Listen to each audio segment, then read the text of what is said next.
एक बार फिर आप सभी का आपके अपने यूट्यूब चैनल PS क्लासेस पर।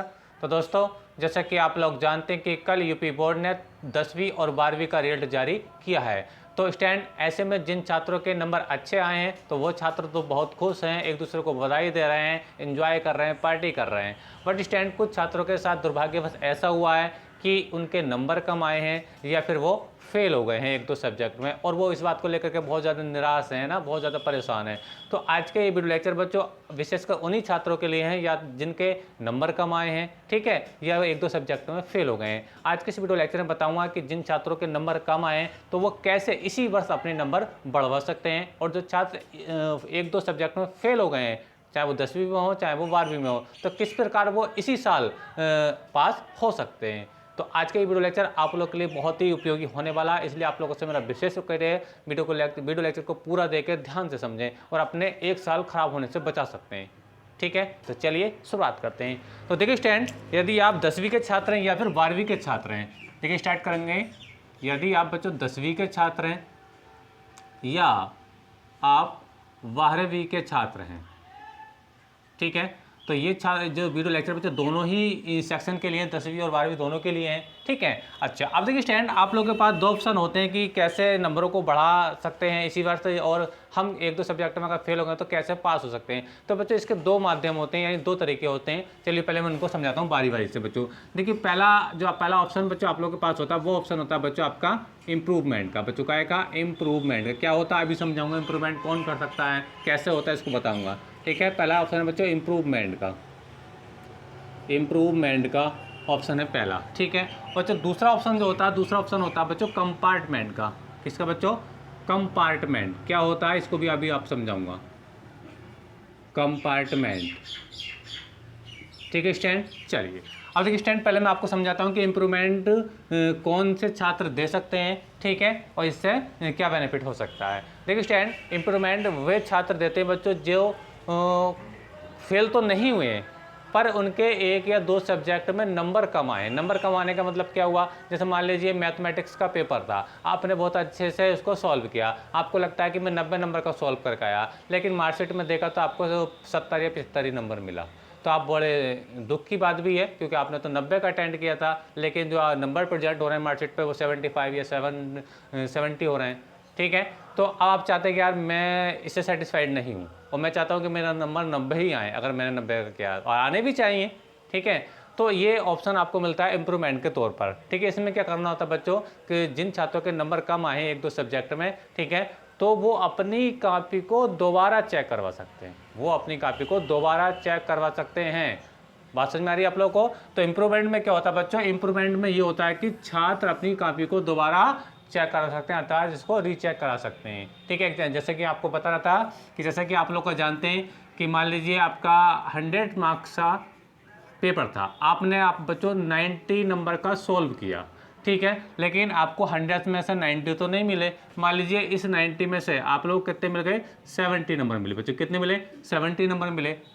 तो ये तो बड़ा दुख की बात हुई, हमने तो 90 का किया था एक्यूरेट बिल्कुल सही वाला, लेकिन हमको 70 नंबर मिल रहे हैं, मतलब 20 नंबर बिल्कुल माइनस में हो रहे हैं, फ्री के हो रहे हैं, ठीक है। तो ऐसा अगर अपने आप का कॉन्फिडेंस है, हाँ, कि मेरा 90 नंबर का बिल्कुल सही है, तो बच्चों आप अपनी कॉपी को दोबारा चेक करा सकते हैं, ठीक है, जिसको हम क्या बोलते हैं बच्चों? इम्प्रूवमेंट प्रोसेस बोलते हैं, ठीक है। यानी इस प्रोसेस में क्या होता है बच्चों, जिन छात्रों के नंबर कम आते हैं, चाहे वो एक सब्जेक्ट में हो या दो सब्जेक्ट में हो, तो वो उन सब्जेक्ट की कॉपी अपनी दोबारा चेक करवा सकते हैं, ठीक है। आई होप कि मेहनत आपको यहाँ तक समझ में आ गई होगी, और यहाँ तक समझ में आ गया है तो अपनी मेहनत का आप लोगों से मेरा विशेष रिक्वेस्ट ये है कि प्लीज वीडियो को लाइक और अपने दोस्तों में शेयर कर दीजिए जिन छात्रों के नंबर कम हैं, ठीक है। चैनल पर नया तो चैनल को सब्सक्राइब कर लीजिए, क्योंकि मैं ऐसी इंटरेस्टिंग वीडियो आप लोगों के लिए लाता रहता हूँ, ठीक है। अच्छा, अब देखिए स्टैंड, बात करेंगे कंपार्टमेंट की। तो ये तो आपको समझ में आ गया कंपार्टमेंट बच्चों कौन छात्र कर सकते हैं? जो फेल तो नहीं हुए पर उनके नंबर एक दो सब्जेक्ट में कम है, ठीक है, और उन्हें कॉन्फिडेंस है कि मेरे नंबर ज़्यादा आने चाहिए, तो वो अपनी कॉपी को दोबारा चेक करा सकते हैं, जिसको हम क्या बोलते हैं बच्चों? इम्प्रूवमेंट बोलते हैं, ठीक है। अच्छा, अब बात करते हैं बच्चों कंपार्टमेंट कौन से छात्र कर सकते हैं और ये क्या होता है बच्चों।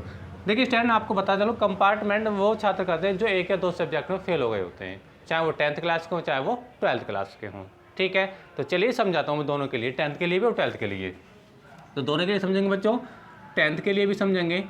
तो पहले देखिए हम 10th के लिए बात कर लेते हैं। देखिए स्टैंड, 10th क्लास के लिए अगर बात करूँ बच्चों, कोई बच्चा 2 सब्जेक्टों में फेल हुआ है। लेकिन याद रहे यहाँ पे इम्पोर्टेंट बात ये समझना ही होगा कि वो छात्र हिंदी में फेल नहीं होना चाहिए।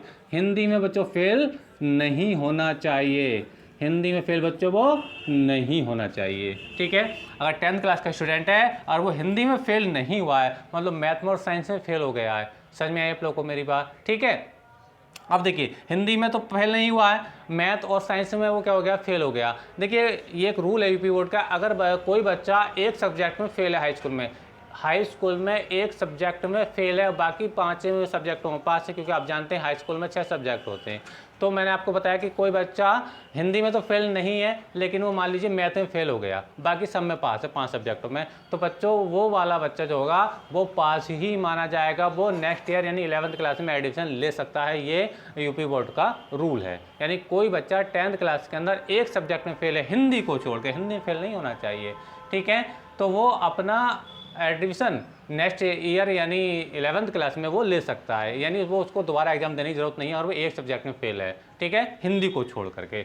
और बात सोचें, अगर कोई बच्चा हिंदी में फेल हो गया, बच्चों अगर कोई बच्चा हिंदी में फेल हुआ है तो उसका सारा एग्जाम नेक्स्ट ईयर होगा। हिंदी में फेल होने वाले बच्चे के लिए ये कंपार्टमेंट की सुविधा नहीं होती है। तो याद रखें, हिंदी में तो आपको पास होना ही होगा। ठीक है, और आप कंपार्टमेंट करना चाहते हैं। ठीक है, तो मैंने आपको बताया कोई बच्चा एक सब्जेक्ट में फेल है, ठीक है, तो भैया चाहे तो वह कंपार्टमेंट एग्जाम दे दे या चाहे वो ना दे, लेकिन वो पास ही माना जाएगा। ठीक है, अगर कोई बच्चा 10th क्लास में 2 सब्जेक्टों में फेल हो गया, बच्चों कितने फेल हो गया, 2 सब्जेक्टों में फेल हो गया। ठीक है, तो जैसा कि मैं आपको बता रहा था, अगर वो एक सब्जेक्ट में फेल है तो पास माना जाएगा। अगर वो 2 में फेल हो गया बच्चों, तो 2 में अगर फेल है 10th क्लास में हिंदी को छोड़ करके, ठीक है, तो वो अपना कंपार्टमेंट एग्जाम दे सकता है। और इसके लिए अभी फॉर्म तो अवेलेबल नहीं हुए हैं, अभी आई नहीं है डेट इसकी, क्योंकि कल तो रिजल्ट आया है। तो आप उन 2 सब्जेक्टों का पेपर दे सकते हैं इसी वर्ष। ठीक है, वो आपका शायद अगस्त या सितंबर में आपका एग्जाम होगा, यानी आपके पास 2-2.5 महीने का समय है, चाहे तो उसको आप पढ़ सकते हैं। जो बच्चे 10th क्लास के अंदर 2 सब्जेक्टों में फेल हो गए हैं, ठीक है, तो वो कंपार्टमेंट का पेपर दे सकते हैं। जिन सब्जेक्टों में फेल हुए हैं वो उनके एग्जाम उनको देना होगा, और उनकी नई मार्कशीट बिल्कुल फ्रेश मार्कशीट आएगी, और उसमें कंपार्टमेंट एग्जाम में भी पास हो जाते हैं तो। ठीक है, तो उनका जो मार्कशीट फेल होने का धब्बा है वो बिल्कुल हट जाएगा।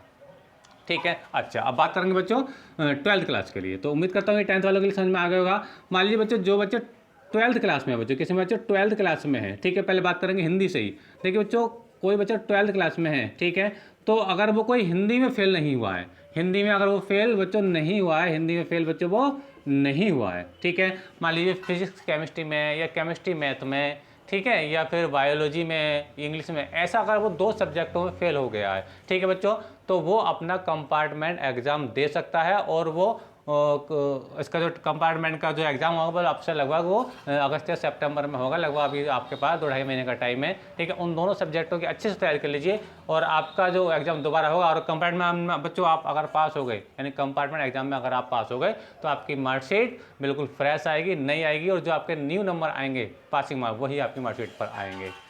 उम्मीद करता हूँ मेरा तो आपको समझ में आई होगी। तो ये मैंने आपको बताया बच्चों कि जो बच्चे हिंदी को याद रखें, हिंदी में फेल नहीं होना चाहिए। अगर हिंदी में फेल हो गए तो बच्चों आपको पूरा का पूरा 5 सब्जेक्ट का पेपर नेक्स्ट ईयर देना पड़ेगा। अगर आप हिंदी में फेल नहीं हैं, किसी 2 सब्जेक्टों में फेल हैं, ठीक है, तो आप इन 2 सब्जेक्टों का कंपार्टमेंट दे सकते हैं, अर्थात इन दोनों सब्जेक्टों का दोबारा एग्जाम दे सकते हैं। इनका अभी आप लोगों को मैंने अभी इसकी डेट तो नहीं आई है, कंपार्टमेंट फॉर्म कब भरे जाएंगे, ठीक है, लेकिन इसकी अभी 8 दिन बाद डेट आएगी, तो लगभग आपको 2 से 2.5 महीने का टाइम मिलेगा।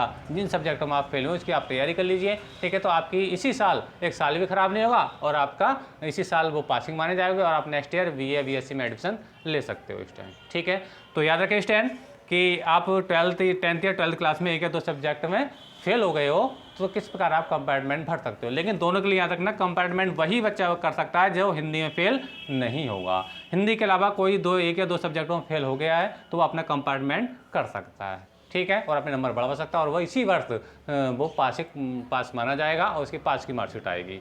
तो स्टूडेंट बच्चों, यही आज का वीडियो लेक्चर था उन छात्रों के लिए। उम्मीद करता हूँ कि जानकारी उनको समझ में आई होगी। और वीडियो लेक्चर कैसा लगा, वीडियो अच्छा लगा तो वीडियो को लाइक कीजिए, चैनल पर नहीं तो चैनल को सब्सक्राइब कर लीजिए, और आपकी कितना परसेंटेज आया है मुझे कमेंट कर बताइए कि आपकी परसेंटेज कितनी आई है, ठीक है, मैं उनको देखता हूँ। तो आज के इस वीडियो लेक्चर में बच्चों इतना ही, मिलेंगे नेक्स्ट वीडियो में, तब तक के लिए धन्यवाद, बेस्ट ऑफ लक।